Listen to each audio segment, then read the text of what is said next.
Our biggest concern with that whole issue was that it came from an economic development perspective, that was the main goal. If we change the designation, it's going to draw more people in, they're going to spend more money, they're going to stay longer. Well, that's okay, but look first at what the impacts of all of those people coming in are going to have on the water quality of the Buffalo River, because that's what's bringing here in the first place.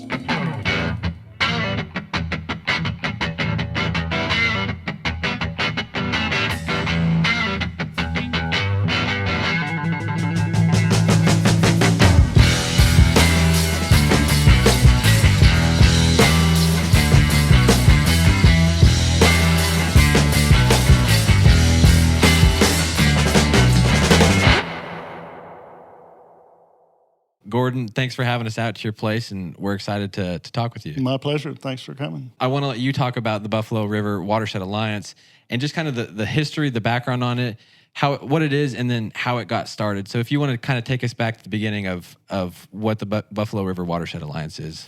Unlike some of your other people you've talked to about the re-designation, I'm a newcomer here. I've only been here for 50 years. I came here in 1973 as part of the Back to the Land movement, bought 50 acres on the Little Buffalo River, and I've kind of accumulated a few other acres along the way. But I was reminded early on that you're not a local unless your grandparents are buried here. Yeah. And I have deep respect for the multi-generational people here. They've taught me a lot in my time. I came here when I was 21 years old, and I didn't know much about anything. And I've learned a lot from the people who had been here for many generations, and I have deep appreciation and respect for those folks. But so I came here. I became an organic farmer. We were one of the oldest certified organic farmers in the state. Grew organic farm for 40 years. And then recently we've gotten into the cabin rental business. Okay. Like a lot of other folks in Newton County, there's probably 500 rental cabins in Newton County now that are all attributable to the Buffalo National River. That's what attracts people here, and that's what supports that industry. And it's a huge source of financial benefit to our county and to the state. Yeah. In fact, what did you used to grow? I'm just curious. I know we grew blueberries were kind of our flagship crop. We grew blueberries for 40 years. We grew strawberries, blackberries, raspberries, all sorts of vegetables, beef, pork, chickens, turkeys, a little bit of everything like you have to do in the Ozarks if you want to make a living. Right. You have to scratch it out with a little bit of this and that. But blueberries were our main crop. We had 5 acres of blueberries that we shipped all over the country. And you were one of the first, we were just talking before we started recording, you were one of the first to ship, you were working with Whole Foods back in the day when they just had one store in Austin. Yeah, we would make 2 trips a week to Austin with blueberries and strawberries when that was their only store. And then they opened their second store in Dallas, and that cut our travel time in half, which was nice. And then by the time we were out of the business, we were shipping all over the country. As they grew, we grew along with them. So it was kind of a fun trip. Yeah, that is cool. Yeah. I just thought, that kind of tells how long you've been here. You said you're a relative newcomer, but 50 years is a long time, and you've really carved your living out here in the Ozarks. And so now you've pivoted now to the rental industry, and that's kind of what you do. Yeah, so we got kind of tuned into the tourism, and I came here from Mississippi in the 60s. I started coming here as a teenager to canoe the Buffalo before it was a national river. Fell in love with the Ozarks. I grew up in the flatland of the Mississippi Delta, and the Ozarks were the nearest mountains I could find. And so I fell in love with them in high school, and then when I was able to, as I got into college, I was able to purchase some acreage here, and then moved here in the mid 70s with my wife and raised a family here. But the river is what really attracted us. We're on the Little Buffalo River, which is the largest tributary of the Buffalo National River, and of course you can't buy land on the Buffalo anymore. Right. So this was the closest thing we could get to the Buffalo. And what was really important to us about not only the aesthetic aspects of the Buffalo, but the water quality of the Buffalo, the clean, pristine, clear water that supported so much smallmouth bass and goggle eye. And I'm a big fisherman. I love to canoe. Okay. And so that was a big attraction for me. And so I became kind of super sensitive to anything that impacted water quality. That's kind of why I got into organic farming, because I wasn't interested in applying pesticides and fungicides and herbicides to the land. for fear that it was going to impact the water. And our water here in the Ozarks is so fragile. I get my drinking water from a spring, comes right out of the ground, pipes into my house. Really? And so because of our limestone substrata here, our groundwater is really susceptible to contamination. So unlike in the Delta where I was raised, where we got 20 feet of topsoil to filter things that are applied on the surface, here we maybe have 6 or 8 inches of topsoil, and then it hits that limestone, finds those cracks, ends up in a spring, in a cave, in a sinkhole, and comes out on our surfaces through springs and that sort of thing, and my drinking water, for example. So the topsoil that you have in the Delta acts as a filter. So a lot of the herbicides and pesticides, they don't filter down into the groundwater that we ultimately Correct. tap to There's drink. a whole microbial community in that soil that breaks down those materials. For the most part, some are much more persistent, unfortunately, but most of them get broken down before they ever reach the water table, which can be deep. But here in the Ozarks, it's very shallow. I drilled a well. I have a geothermal heating system at my house, and I drilled 3 wells to run geothermal pipes down, and we hit a river at 20 feet in all 3 of those wells. You could shine a mirror down in there, and you could see the water just rushing by, and you could hear it 20 feet down. Wow. And so the water's right there, and it's susceptible to any sort of impacts.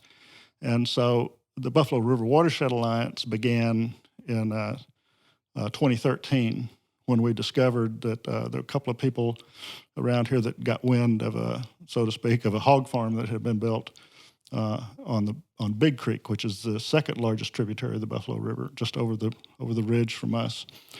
And it was a hog operation, the largest of its kind in Newton County for sure, and the only one of its kind ever permitted by the state. It had 6,500 sows and had a capacity of about 20,000 pigs at a time. And the real problem with it is that all those pigs are producing waste, and they're producing a prodigious amount. And that waste is collected in ponds that are adjacent to the hog houses. These hogs are confined, they're on a graded floor. They never see the soil. They never get to root and do the hogs thing. Do what pigs do, yeah. And I've raised hogs myself. This is like pure commercial, big business hog farm. Right, yeah, Got it. absolutely. Yeah, and it was a Cargill operation. Then Cargill sold out their pork operation and became a JBS operation, which is JBS is the largest meat processor in the world. They're out of Brazil. So even bigger than Tyson? Absolutely, yeah, bigger than Okay. Tyson, yeah. And so this operation was taking that hog waste that was in those ponds, and hogs produce liquid waste. It's not like poultry houses that are producing litter that's combined with sawdust and wood shavings. It's a pure liquid waste. And so that waste was periodically had to be pumped out of those ponds and spread on fields. And so you're having raw waste that's spread on these fields with shallow topsoil on top of this karst underlayment that's right adjacent to Big Creek, which flows a few miles downstream into the Buffalo River at Carver. Mm. So naturally, we were concerned about that. We were particularly concerned because the state, when they permitted this facility, did not require any public notice at the local level. There was one notice in the Democrat Gazette, which most people around here don't read, and that was it. Mm. And so unless you got on the website of the Department of Environmental Quality or you got the Arkansas Democrat Gazette, you didn't know that this was coming down the pike. And it could be just down the road. Right, yeah, and it was kept very quiet. And it wasn't until the permit was issued in 2012, the facility was almost completed by the end of 2012 before word leaked out that it was there.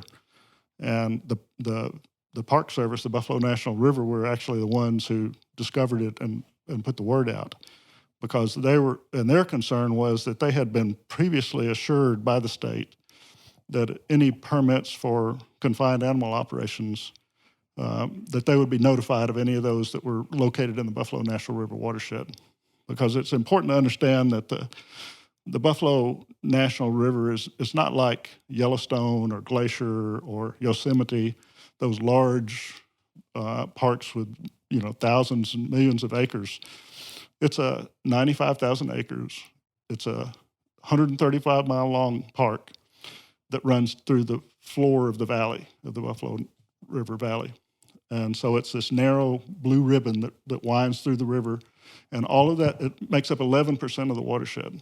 So the remaining percentage of that watershed is either private, most of it's private, some of it is state wildlife management area or national forest, but most of it is private. So 90 the actual park of the Buffalo National River is 95,000 acres. Mm-hmm. You're saying that's only 11% of the entire watershed? Correct. Yeah. So that 89% of the watershed feeds the Buffalo River. So all of those tributaries, the Little Buffalo where we are, Big Creek where this hog farm was, and all of the other tributaries for 135 miles are flowing into the Buffalo, and that's the water supply for the Buffalo. So what's going on those tributaries is impacting the Buffalo National River. So the pristine quality of the Buffalo River is dependent on the quality of those waters that are feeding. Yeah, the Buffalo is just an accumulation of everything that has happened up until the point that the Buffalo actually starts. Right.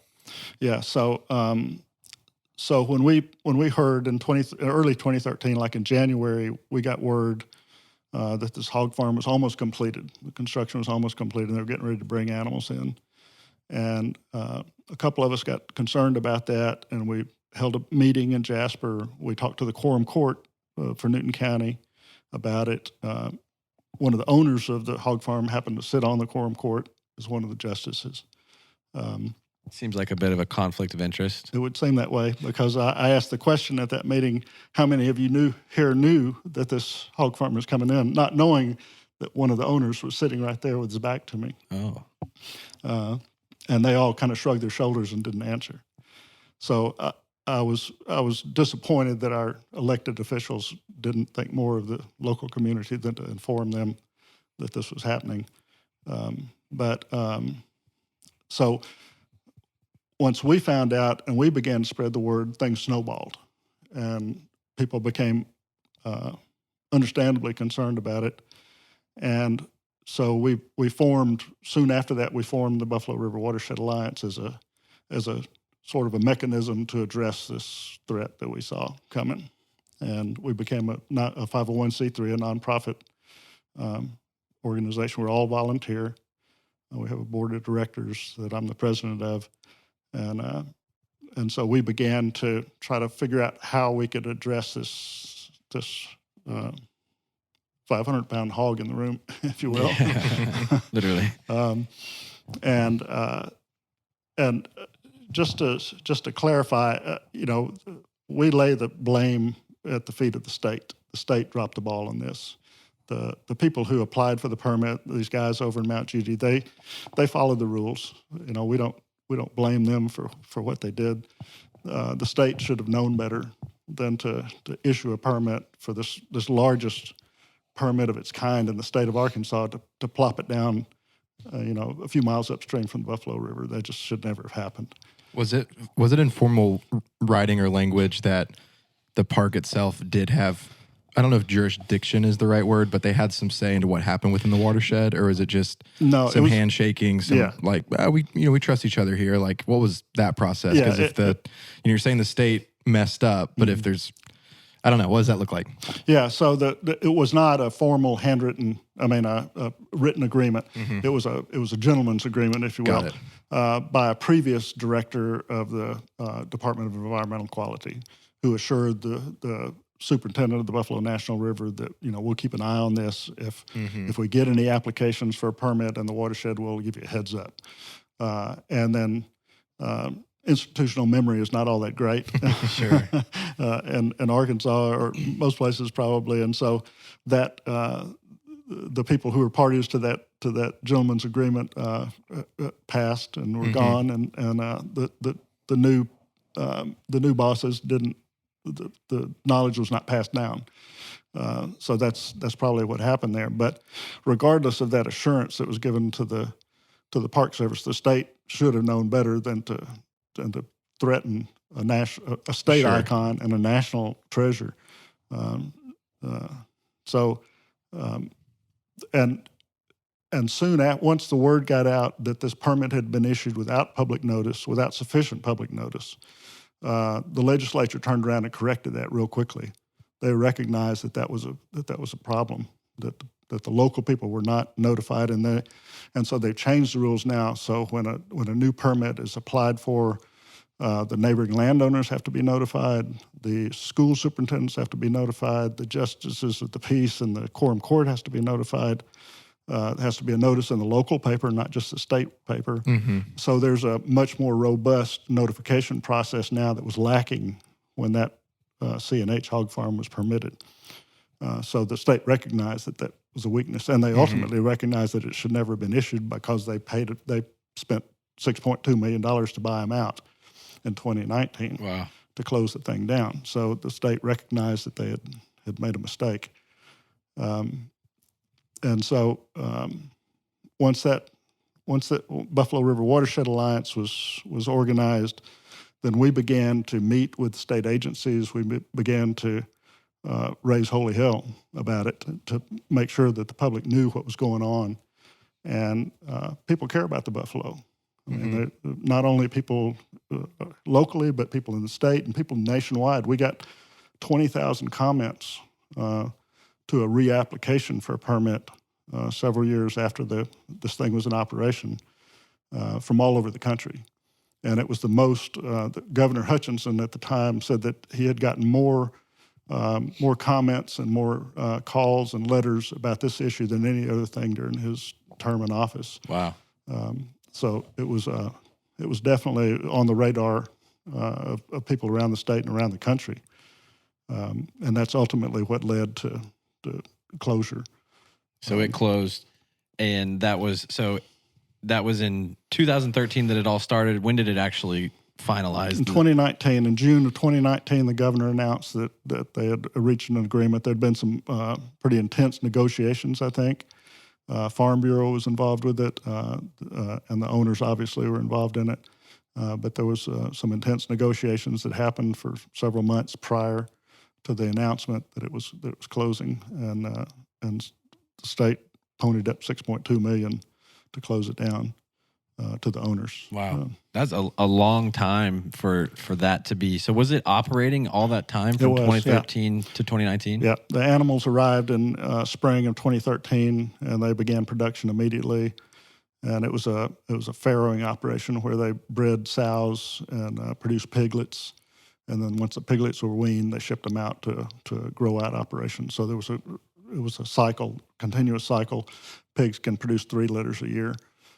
So they were continually producing pigs and shipping them out, and producing waste was the most problem. And some calculations I saw said that one operation produced as much waste as the city of Harrison. Wow. And the difference is the city of Harrison processes this waste. This facility did not process they're not waste. putting it in ponds. Right. Yeah. This waste was being spread on fields in a raw form, full of E. coli and nutrients was a big concern for us. And so we began.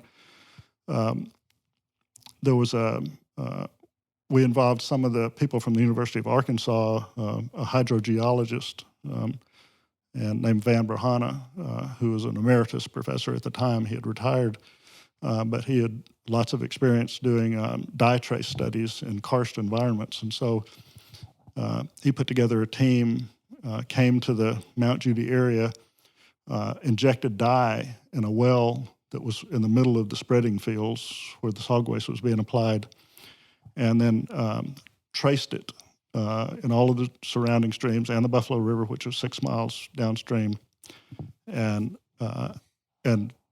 created a map, an underground map of the karst pathways. Wow. that dye followed. And it came up, he had a presentation called Can Water Flow Uphill? And in fact, the water that was injected in that well came up upstream in an adjacent stream, not in that watershed, but in another watershed. So it had traveled underground, underneath a ridge, come up in another stream upstream from where it was injected because of the karst pathways that don't follow the topography of the ground. Wow. And so, but the most telling part of that study was that it came up in the Buffalo River. Right. There were springs in the Buffalo River where they had detection packets that detected that dye. and it came up very quickly. So it was a rapid pathway, Yeah. as well as a distant pathway, and that was a real obvious demonstration of how water flows in karst environments, and that was a very telling experiment that he did.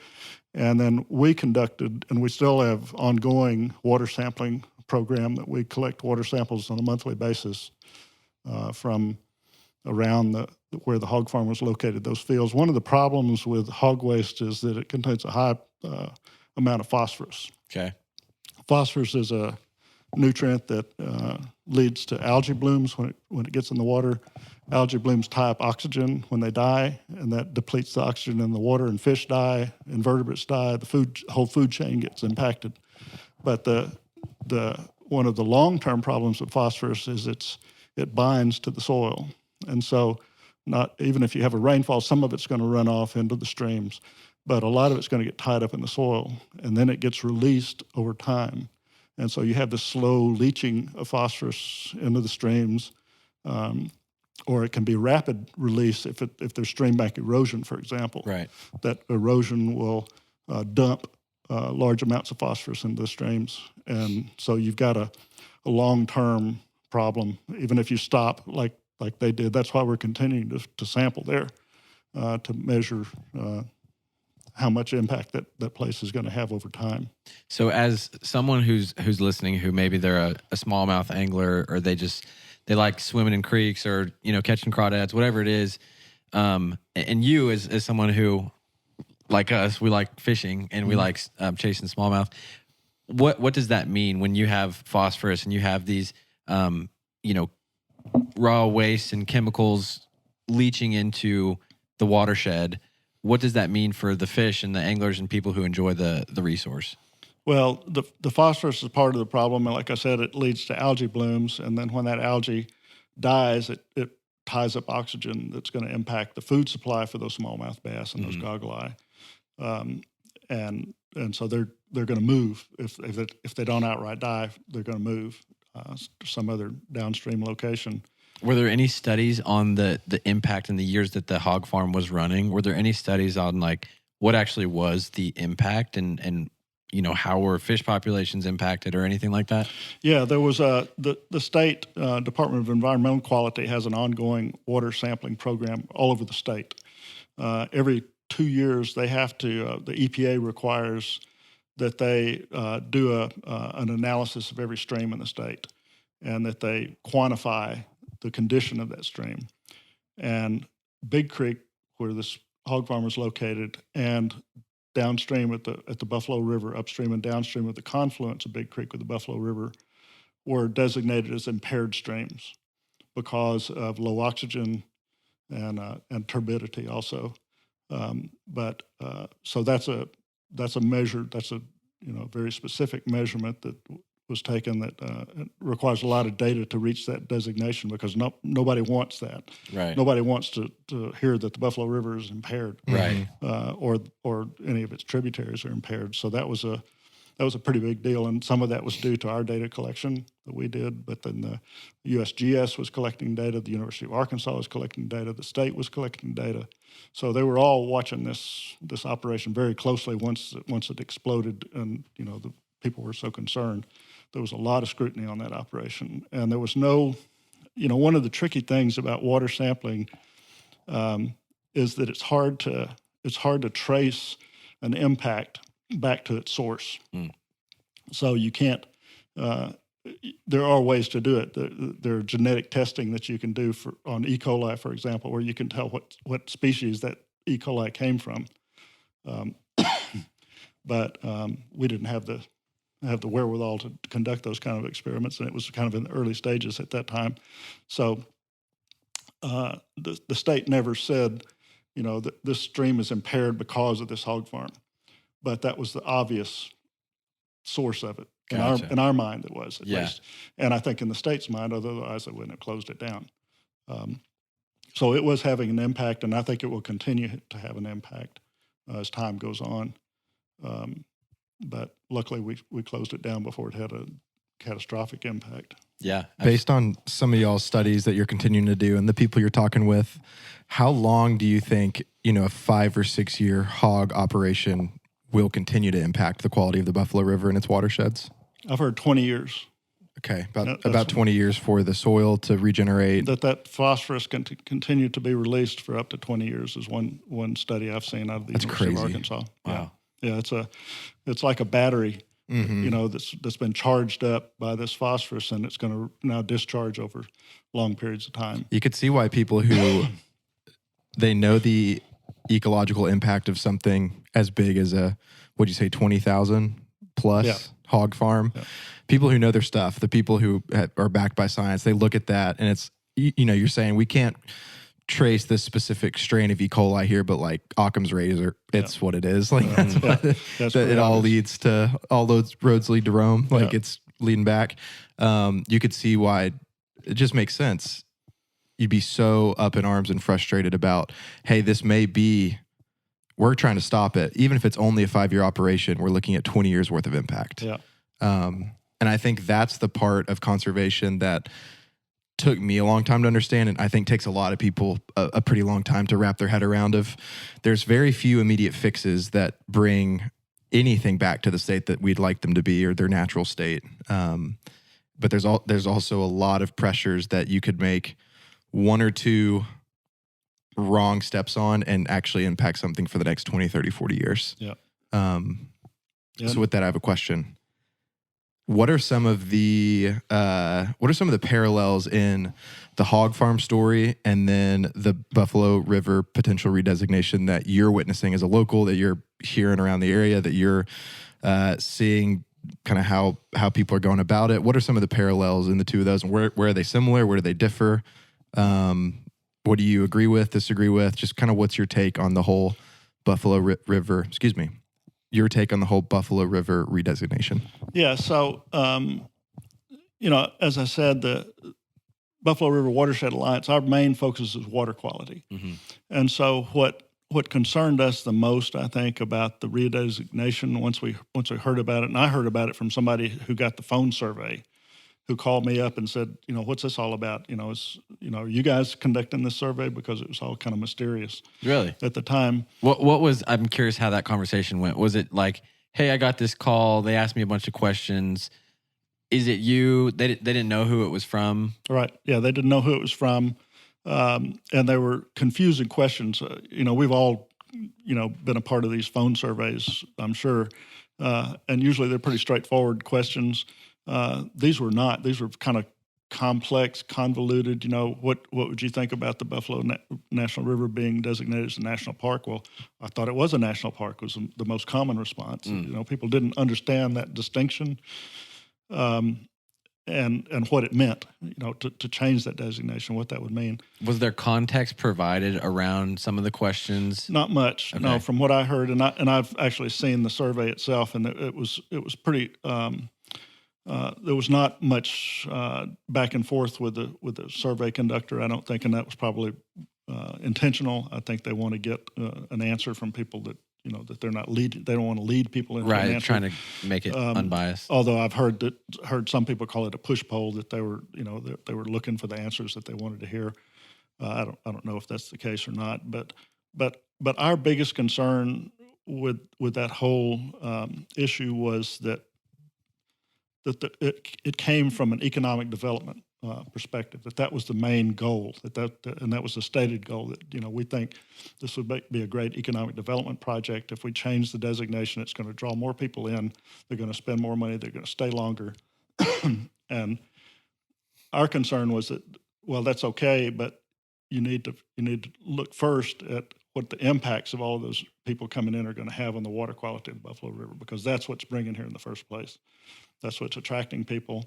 And if you kill the goose that laid the golden egg, then you haven't accomplished very much for the long run. So that was our big concern. And I talked to the runway group myself. I think their intentions were good. I think they were misguided in how they approached it. I think like we started out saying, the tourism is going to increase. We're seeing it every year. There's more people for the most part. And so um, something needs to be done to address that. Something proactive needs to be done to address that. But I think it needs to start by looking at how to protect the river itself, not how to make more money off of the river, but how to protect the river. And that was lacking in this case, at least on the front end. Now, it may have been their plan to address that down the road. I don't know, but I think that should have been addressed on the front end. And most of all, I think they made a mistake by starting at the top, going to Washington, D.C., talking to the congressmen, and then having it leak out to the local people. That did not go over well. No, it didn't. And I think if they had thought about that a little bit more, if they had started at the local level and had some local meetings with people, the outcome would have been a whole lot different. And that's unfortunate, because I think that we need to have that conversation. We need to talk about, how we're going to deal with increasing numbers of tourists, how we're going to regulate paddlers on the river, in the spring and the early summer. On the weekend, I don't go on the weekends anymore. I mean, it's just, this is the time of year to go paddling on the Buffalo if you want to have some solitude. Yeah. Get away from the crowds. Yeah, if you go on a busy weekend, you're going to wait in line to shoot the rapids and wait in line to get your boat in the water. I mean, it's getting pretty crazy, and I think the Park Service recognizes that. And I don't know what the answer is to that, but we need to talk about it. We need to come up with some ideas. And if we don't, so many people say, well, we want them just to leave us alone, and let it be. We want it to stay just like it is. Well, that's good to say, but that's not reality. That's not going to happen. Change is a part of nature. Yeah. Yeah. I think it's good to talk about, and it's kind of where, like, as we've talked about how we want to cover the topic is, what's been done is done. And I think Runway gets a lot of flack for the survey and all that. But if we take a step back and we just hey, let's actually talk about the idea. Let's talk about, tourism in general, even if you remove the re-designation as a national park, let's just talk about the idea of more people being here. What does that mean? What should we do to get ahead of that, be proactive? Because like you said, if you look at it from different perspectives, so if you look at it from people's perspective of recreation and, we want as many people to value it and spend time on it and use the resource to build advocacy and people who love the Buffalo, that's one perspective. But then if you don't protect the river and have the river's best interest at heart, then and the river goes to, disrepair, it's impaired, and now you don't have the fish, you don't have the wildlife, you lose a lot of the value that was there originally that brought the people to begin with. So you can't do one really without the other. In a perfect world, if you were only focused on the river, you would probably say no people at all. Nobody can be on there because that leads to trash and other things like that. But that's not where we're at, and I don't think that's what anybody wants. So we have to focus on how do we do this in a balanced way to where we protect the river, but people can still enjoy it. And so for you, I'm curious now, if we talk about, okay, tourism's coming, there's more and more people. It's already here, right? Tourism is already here. What is the impact on the river that we see from, even now, people spending their weekends and their summers and, their time here in the Buffalo River watershed and actually on the water? Mm-hmm. Yeah, I think the biggest impact, the most obvious impact at least, is congestion. I mean, you just see so many, the crowds of people. And I'm particularly here on the upper Buffalo, probably not so much on the lower Buffalo and less in the mid Buffalo, but the upper Buffalo. Is that an access thing? It's just a lot less day float options, that kind of deal? Yeah, I think that's part of it.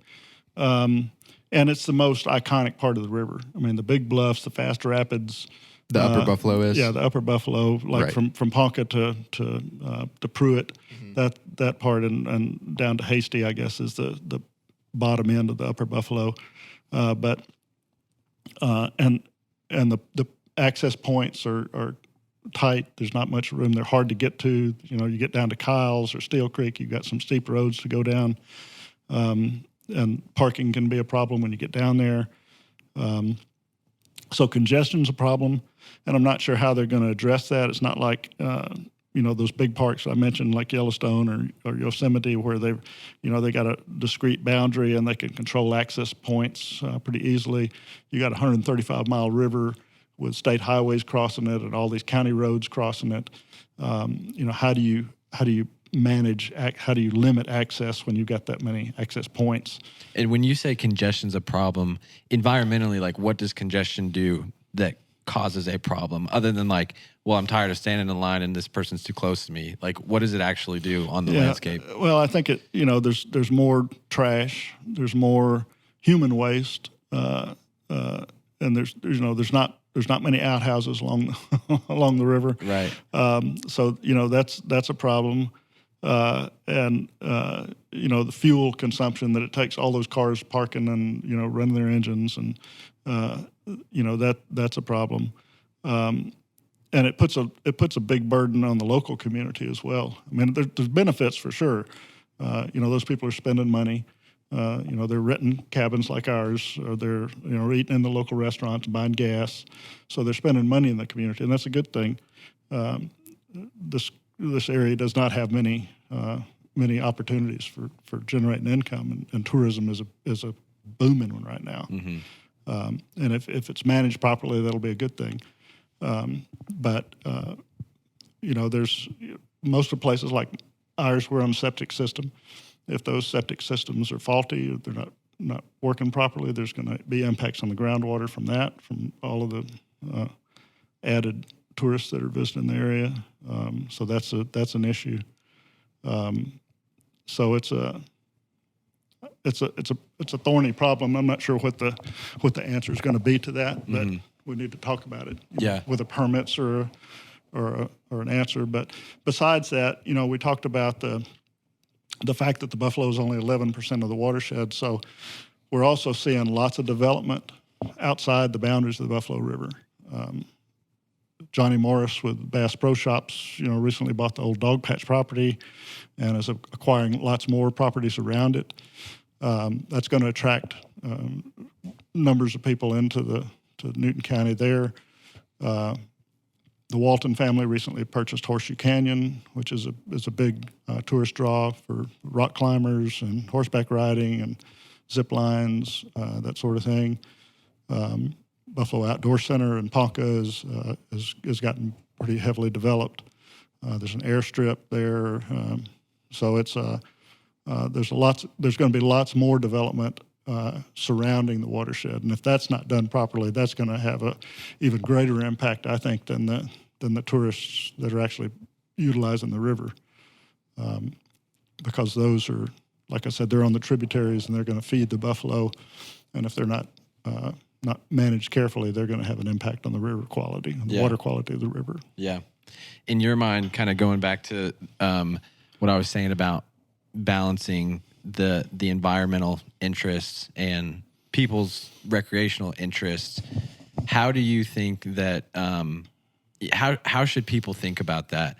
To what extent can we enjoy the river and use it and encourage people to use it, while also protecting it? Like how do you mix out those two things? Because like I said, if all you really cared about was water quality, you would basically say like, no, that's it. Like it's closed, nobody's on it, and we're just going to let it be what it is and try not to impact it.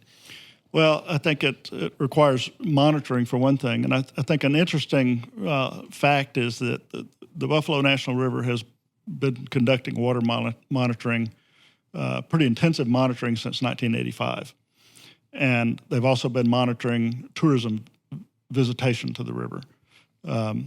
And they have not correlated any changes in the river with the numbers of visitors.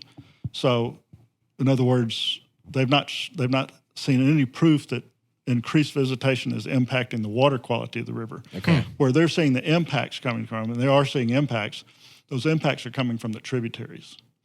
So what's happening upstream on the Little Buffalo or Big Creek or any of the other tributaries is what's having the largest impact on water quality. And that's in terms of nutrients, whether it's nitrogen, phosphorus, or it's bacteria like E. coli.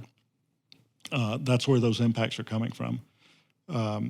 And so I think there's an interesting project underway now that was an outgrowth of the hog farm operation, and that was that when Governor Hutchinson announced that the state was going to buy out that operation, they also imposed a conservation easement on that property, so that the original owners still own that property, but they're constrained by what they can do on that property. They can't open another hog farm, for example. Mm-hmm. So there are some restrictions on that particular property. But the governor also created what's now called the Buffalo River Conservation Committee.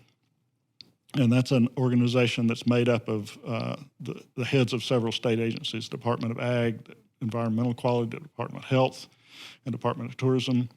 And they meet on a quarterly basis, and they talk about things that could be done in the watershed to protect the Buffalo River. And the governor kicked it off with $1 million of funding, and then the Nature Conservancy also kicked in $1 million of funding. And we're hoping that funding is going to be renewed in this coming fiscal session of the legislature coming up in the first of the year. And they have funded projects like unpaved roads. All of our dirt roads in Newton County and Searcy County, those are the two biggest counties in the Buffalo River watershed, have hundreds of miles of unpaved roads. Those roads, depending on how they're maintained, they contribute a huge amount of sediment to the river. Right. And that sediment, it fills in the river. It causes turbidity in the river, which impedes the growth of invertebrates, which are the food supply for the larger fish. And so they're addressing that. For example, they're paving 1.5 miles of Cave Mountain Road, which leads up to Hawksbill Crag. That's one of the most heavily used roads in the watershed because people want to go see Hawksbill Crag. Sure. And if you've been on that road, the first part of it coming up from Boxley is steep and twisty, and it's always washing out. And so they're going to pave that to reduce that erosion into the river. And they've done the same. They've not paved other roads, but they've improved other roads in the watershed to reduce erosion and sedimentation. There's also a program to improve the wastewater treatment plants in the watershed. There's a lot of money put into the Jasper sewer treatment system. Also in the Marble Falls sewer treatment system at Dogpatch that's being expanded now. So the state's put a lot of money into improving those. The Marble Falls sewer plant was a huge problem because it got damaged in an ice storm a number of years ago, and was discharging untreated waste into Mill Creek, which feeds into the Buffalo, right below Hasty, or right above Hasty, so they're doing that. They're also encouraging landowners to do stream bank stabilization projects to reduce erosion from the stream banks. I've participated in that. They're trying to trap feral hogs, which are a real problem in the watershed and all over the state, I guess. And we've trapped hogs here. So they're trying to involve stakeholders, local members of the community to identify issues that need to be addressed, and then they're trying to bring in the funds to deal with those. So that's a great program, and that's a direct outgrowth of that hog farm. So that was a positive result of that. If you could say anything was positive about it. It's crazy thinking that even the dirt roads around here affect the river. I know everything affects the river. Everything affects everything. That's kind of how nature works. But would never have thought that you could slowly fill in a river by not having paved roads, and you're going to have half of the community go, you have to pave the roads because we're saving the river, and the other half go, well, that's what makes this place amazing, because it's not all paved and right. and all of that. And I wanted to circle back on something before we talk a little bit about Roberts Gap, but environmentally, this clicked as you were sharing this, and I'd never thought about this before. And I'm probably oversimplifying it, so I just want to, you can agree yes or no, and then go from there a little bit. But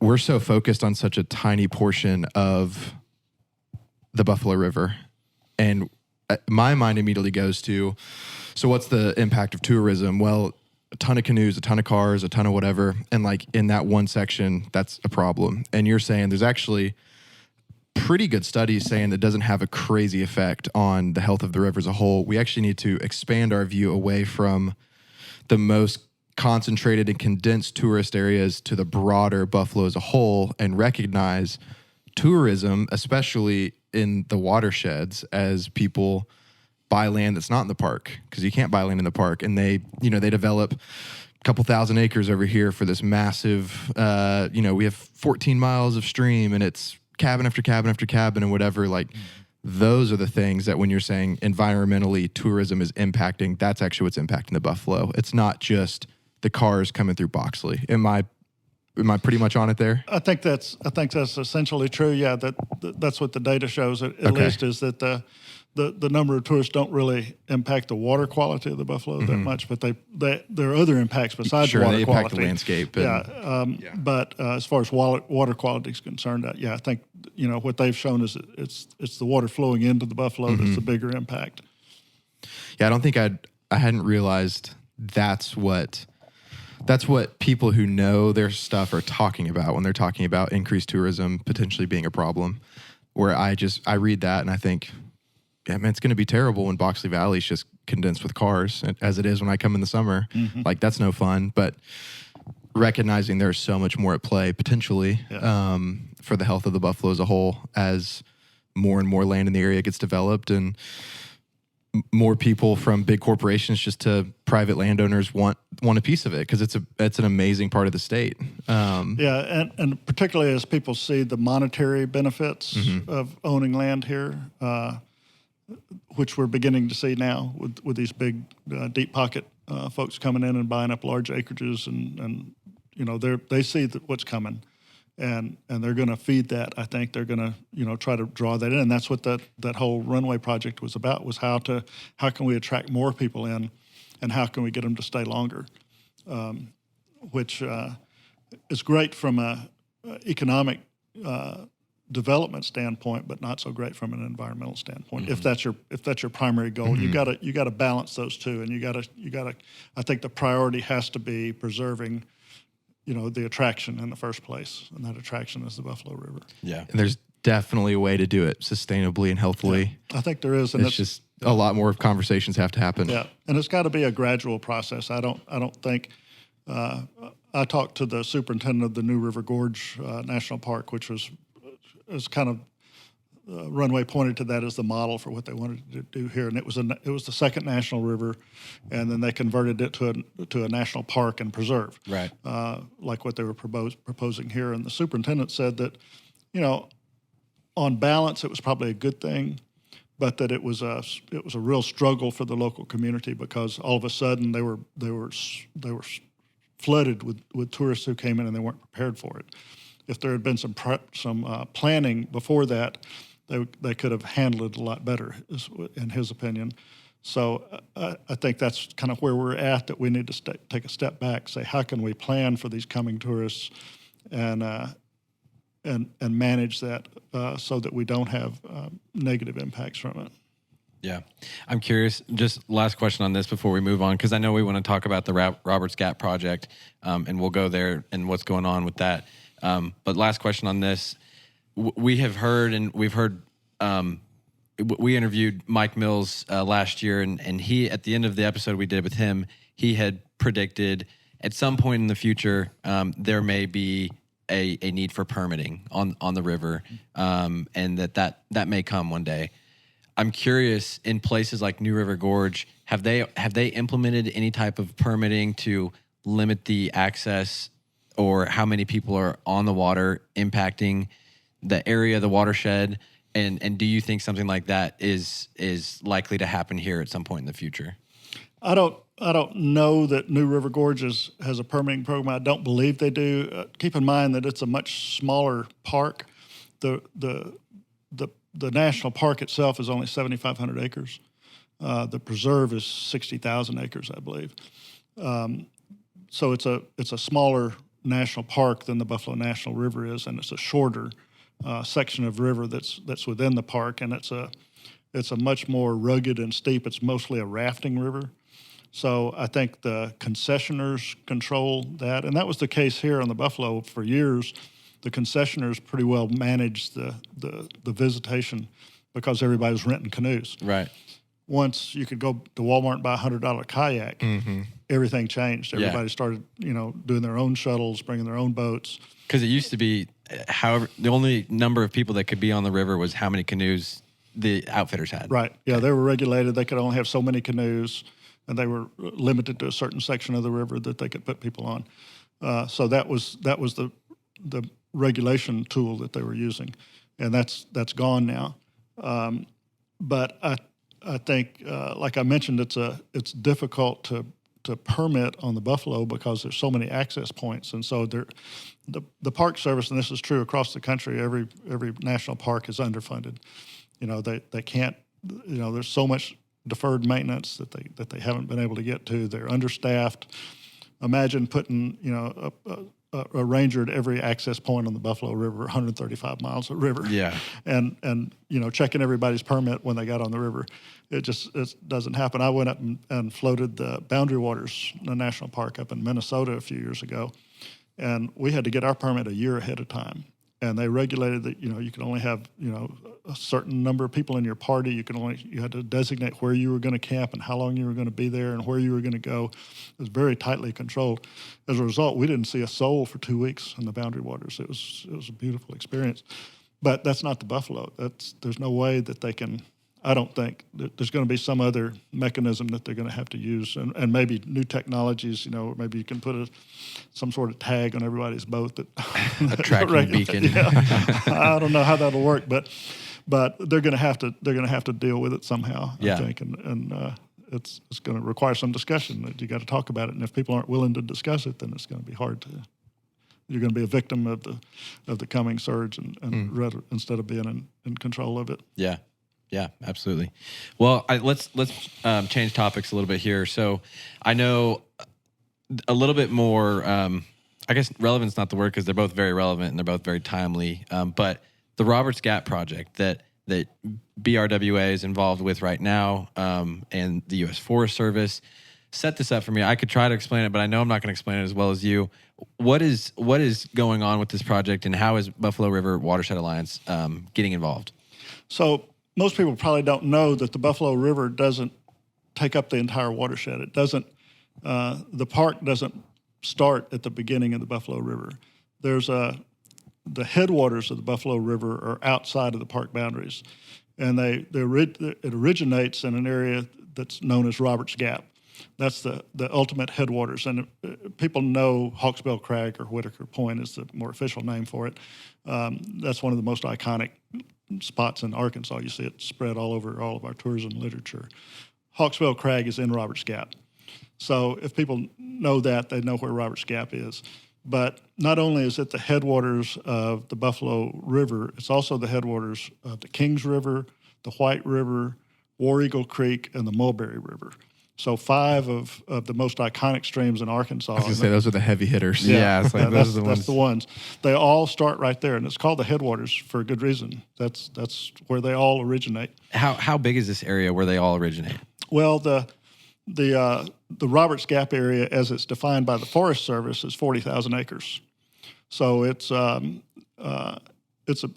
large area, and it's slated for a large management project that involves logging, road construction, fire line building, prescribed burning, herbicide applications.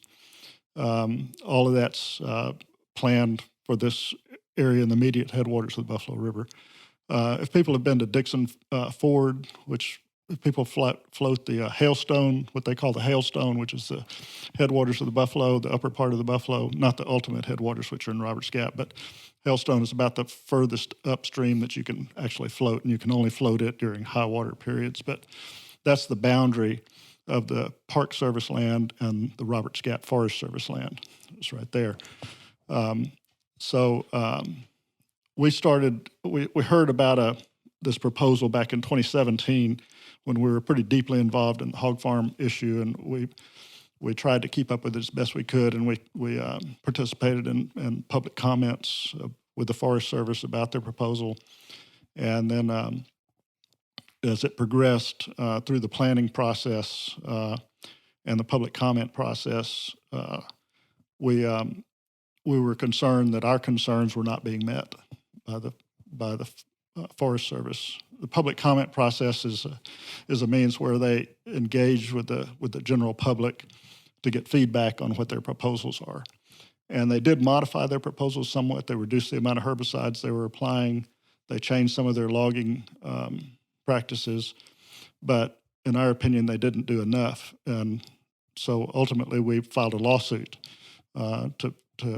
asking them to go back and do a more thorough environmental assessment. But one of the reasons for that is that from the time that the public comment period closed, before the Forest Service issued their final decision, they discovered smack dab in the middle of the Roberts Gap project a maternal colony of Indiana bats.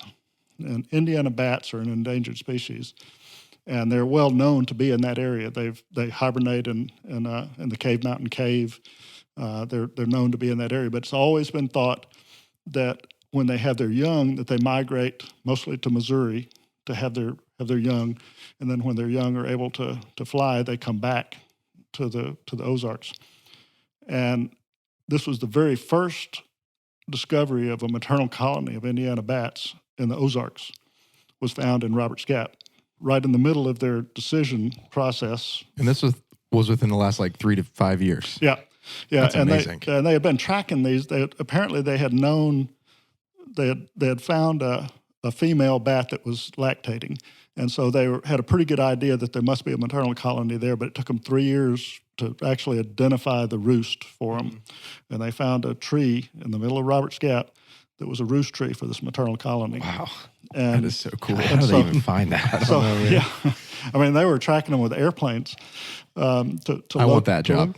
Cool job. Whatever job that is, I want it. Well, I have a friend who actually located the tree. He actually found it for him. Man. But that was a significant discovery.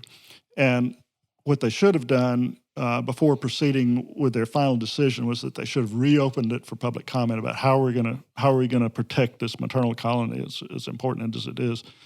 Instead, they wrote a couple of paragraphs into the end of the decision notice that said, well, we're going to set back a quarter mile from that tree for any of our activities, burning. How do you set back a quarter mile from a burn? How do you keep smoke a quarter mile away? Mm-hmm. So that was their answer. And so that was one of the driving reasons for our lawsuit, was when they refused to really address protection of that bat colony. That kind of pushed us into a lawsuit. And so we hired a public service law firm out of Oregon who's done a lot of work with the Forest Service over the years to represent us. And we've got a lawsuit underway now that we're hoping will be wrapped up early next year.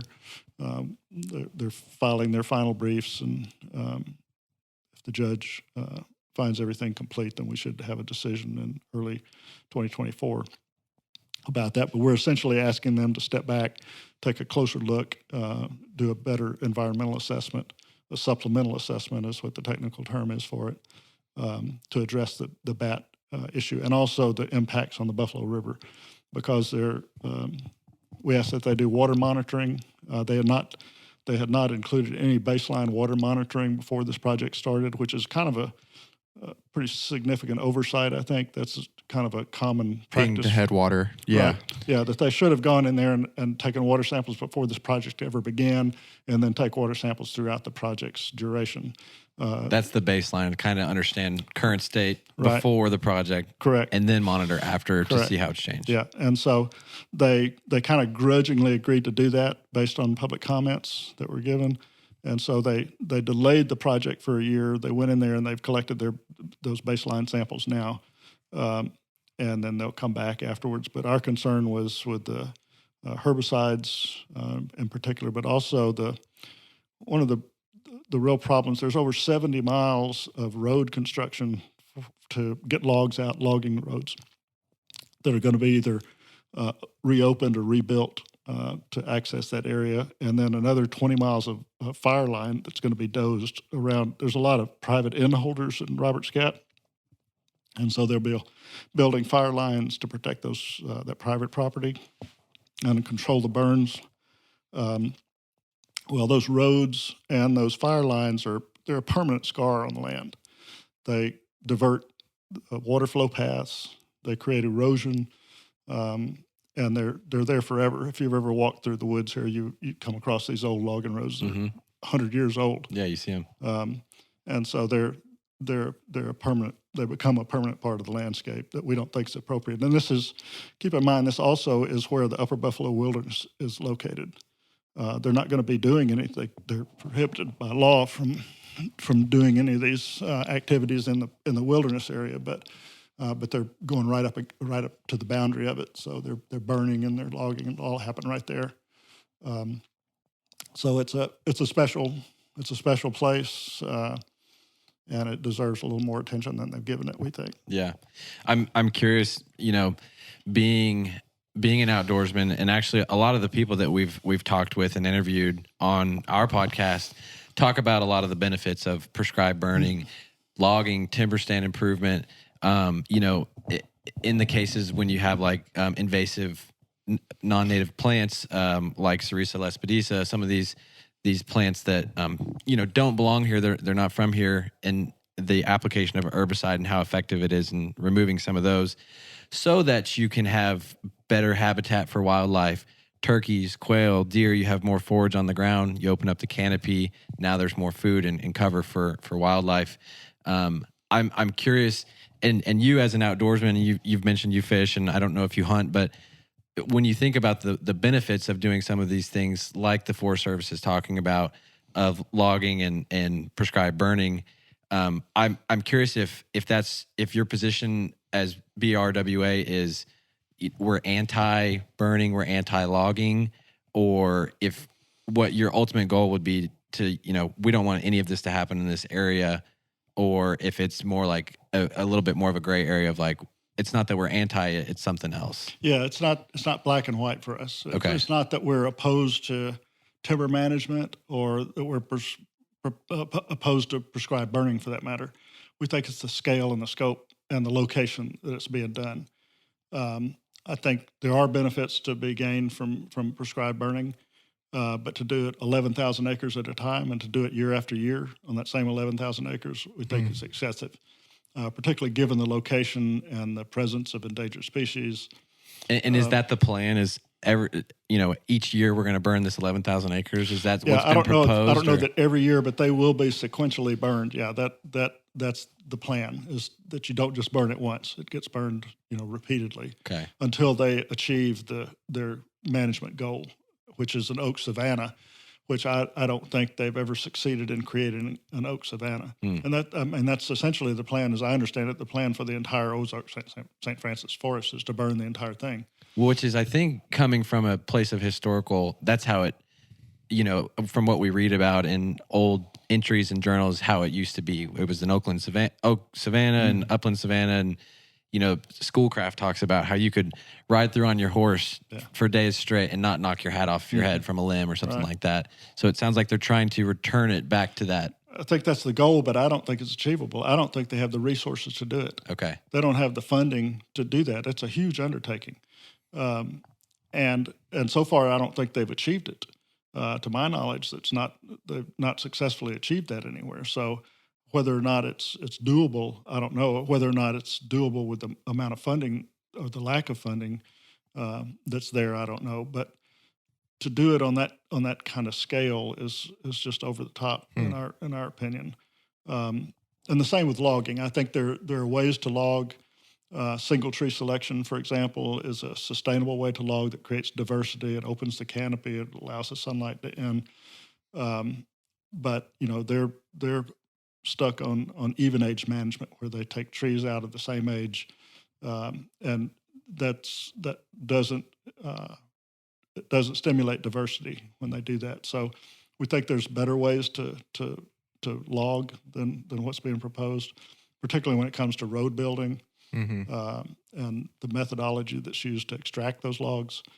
And I would take issue with the claim that fire is a natural phenomenon here. Okay. don't know that history bears that out. I think it's a man-made phenomenon. I think, Native Americans burned, Right. but that's a man-made Yeah, fire. that was something they were doing to attract wildlife to their hunting grounds. I think, I've read the Osage Indians. A lot of the Ozarks was historical hunting grounds where they would come, and this is where they would, stock up on furs and meat and food for the year, and then they would go back to where they were living. And to attract wildlife here, like you're saying, they would have these prescribed burns, which would open up the canopy and do all these things. But I think, it's not like the West where we have, natural wildfires. Yeah, natural wildfires that are lightning strikes. Occasionally we do. I mean, we had one a few years ago over in Boxley that they think was lightning initiated. But, it's so humid here. It's a totally different ecosystem than the conifer forests out west. So I don't know that history bears out that before Native Americans started setting fire, that there was a natural fire ecosystem. So you're saying there's a case to be made that some of the best writing we get about the Ozark canopy being opened up and Schoolcraft and whoever else was a product of really good land management from the Native Americans for their particular use. But even before that, there's a pretty decent possibility that the Ozarks in their most natural state looks something similar to what we have currently. I don't know that I'd go that far because all of our woods have been logged over. That's true. Multiple times. It's denser. So it's less even our huge oaks. Yeah, all that or kind even of our stuff. wilderness areas. Yeah. Are not real old growth forests. we got the worst of the two. That's what we're looking at right now. Yeah. So but I take issue with the Forest Service's goal of management, that the forests have to be managed. That kind of flies in the face of our wilderness areas. If unmanaged forests are inherently unhealthy, which is kind of what the Forest Service would argue, then that means that our wilderness areas are unhealthy areas. And I don't think that's the case. I don't think we need to turn all of our forest lands into parks. There needs to be wild, impenetrable forests that don't look like parks. It's great to be able to ride your horse through the woods like a park, but that's not a natural woodland, I don't think. It is interesting, even thinking, I think a lot of the times what I've heard as a goal would be true biodiversity. So you would have impenetrable forests like you're talking about. You would have some savannas. You would have glades. You would have open prairies, native prairies, and stuff like that. And so you're creating like a mosaic of different habitat options and diversity for wildlife to, accumulate in one area versus the other. And they use these pockets of land in different ways. And so ultimately, I think that would be the goal. I don't think you'd want a monotonous outcome in any one way or other completely in an entire Ozark National Forest. Yeah, monoculture. Yeah, exactly. I don't think that would be the goal. So, it's like, then the question is, well, how much of each one do we need? What is right? And I don't even know, who decides that and how that should be decided. Yeah, it's a hard one. And I'm not a forester. I don't pretend to know the answers to all of that. But I just think that our, in some ways, our forests get overmanaged, and I don't think they are able to achieve their goals, their stated goals, and doing it. It's almost like job security. Yeah. So I think there are ways to accomplish the goals without going to the extremes that in my opinion, the extremes that the Forest Service goes to, especially in this particular area of Roberts Gap. And you mentioned too, your hope for this, the outcome of this would be to, let's take a step back, let's assess what this would do and understand it before we go ahead and do it. Yeah. It's not that we just want it to all out stop and never happen again. Like, let's understand it. Is that kind of what you're getting Correct. at? Yeah, we're not asking that they halt the project. We're asking that they take another look at it and that they do a deeper environmental assessment. We'd love for them to do an environmental impact study, which is a much more involved than an environmental assessment is. What does that look like, and how is it different? It takes multiple years to conduct, and Forest Service claims that they already did that they did it when they developed the forest plan for the entire Ozark St. Francis Forest. They had to do an environmental impact study. That was in 2005, I think. So, they claim that the Roberts Gap area is covered by that environmental impact study they did in 2005, which we don't. We think that this is such a unique area that it requires more deep study. And if they're not going to do an environmental impact study, then do a supplemental environmental assessment is what they need to do. Yeah. And then that'll be an opportunity for the public to comment further about the Indiana bat colony and about other proposals that they might present. I was going to ask about that. Has there been any precedent set in previous cases in the state or even outside of the state that deals with a headwater leading into a national river area that is in and of itself, the area surrounding is national forest that also is including an endangered mammal species? Like there's a lot going on. Specific, Yeah. Like or even one or two of those things. But like, is there anything that y'all have come across that is similar or comparable in any way, or is this kind of the first of its kind? Yeah, I don't know. I can't say that we've investigated that thoroughly. I know that New River Gorge, for example, the lands that make up the preserve there were private lands. They were timber company lands and mining company lands that had already been logged and mined, and so those companies were willing to sell them to the federal government to make into a preserve. Now, I think Runway never said specifically, but what their plan was for the preserve here, except that they did say public lands only. That would only make the Forest Service lands or the wildlife management or Gene Rush Wildlife Management Area, which is game and fish land, are the only two sections of public lands that adjoin the Buffalo River. So most likely it would be one of those. So You're talking about to be acquired into the park and preserve? yeah. So okay. Yeah. So they're I don't want to use the word proposal, but their idea was that there would be the Buffalo River National Park would be the existing Buffalo National River, and then the preserve part of it would be adjoining public lands. Oh, I hadn't heard that. So that would have to be either Roberts Gap and the other parts of the Forest Service lands that are in the watershed, or the Gene Rush Management Area, Wildlife Management Area, that's down by Carver. But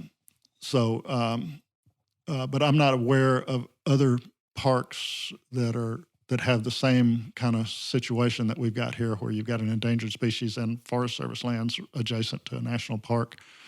But it definitely, in our opinion, requires a little deeper investigation as to impacts that they're going to have. Yeah.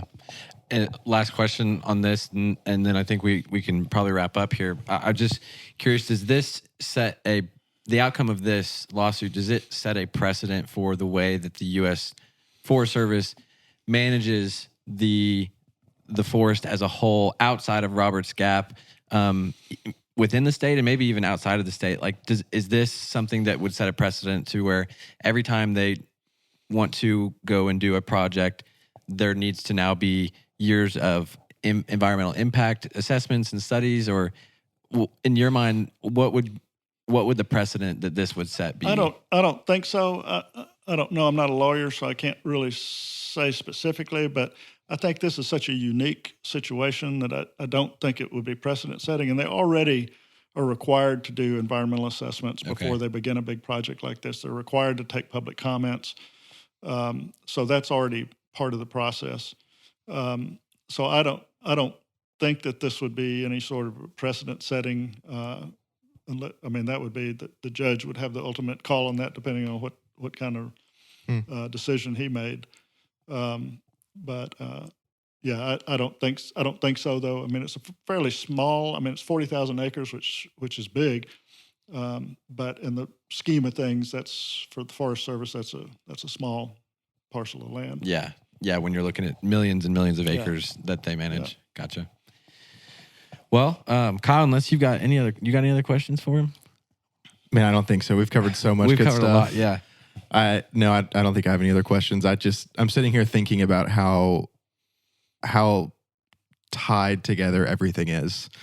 And it's one of those things you think about and you know about, but when you get to sit down and have a lengthy conversation about it, you start to realize how everything in conservation, in the outdoors and hunting and fishing and the environment and tourism and the economy of Arkansas in the Ozarks. I mean, all of it. Like it is so tied together. We are, as much as we'd like to think we're not, every single one of us, even your sustainable blueberry farm being shipped to Dallas, right? As much as we like to think we are pretty distant from the land and what it provides and what it does, because it's, for a lot of us, it's a place we travel to. We travel, quote unquote, to the woods, and we go spend time and we go home and all of that. We are just so connected to it. It affects everything. So I've got just a final, just thinking over here, but I'll let you do with it. I've got a friend who's a ex-state legislator, and he likes to say that everything touches everything, and he's thinking of it in a political sense, but it's true in a natural sense too. We're all connected.